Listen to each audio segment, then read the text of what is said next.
One of the most incredible examples of radical inclusion we find in the Gospels is the story of the thief on the cross, who's being crucified next to Jesus and who asks him to remember him as he enters his kingdom.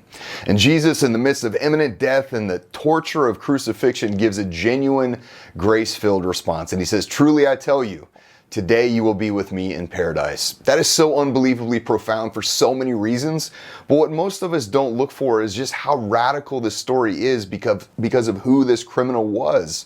When Jesus told this dying man, who most believe was a violent criminal and murderer, that he would be accepted into his kingdom for the humility he showed on his literal deathbed, we all rejoice at the amazing grace of God, and rightfully so. It's a supernatural or beyond our human nature type of response. But my question for us is this radical inclusion and grace reflected in our view of people? In the immensely divided world we live in, can we see the hearts of others? Especially those we consider to be horrible, disgusting people, because Jesus did. Did Jesus know this man had likely torn families apart, stolen from people, ruined the lives of those in his community, and done disgusting things, likely even taking the lives of other human beings? Yes, he knew all of this. This man stated in Scripture that his crimes deserved torture on a cross. Would we be able to see past all of the hurt this man caused if he was walking among us?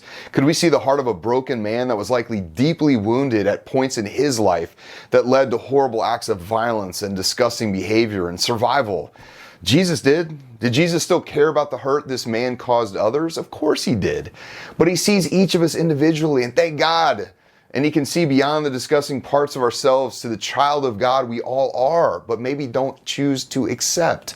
Guys, this is the narrow road. This is what it looks like to live in the balance of the already and not yet, the beauty and the brokenness, the messy parts filled with so many variables of hurt and toxicity, while maintaining healthy boundaries, but still reaching out to give true love and forgiveness. This is what it looks like to pray for the heart and the eyes of Jesus. So, on this Pharisaical Friday, are you on the side of Jesus or on the side of those that put him on the cross because he was too radically inclusive?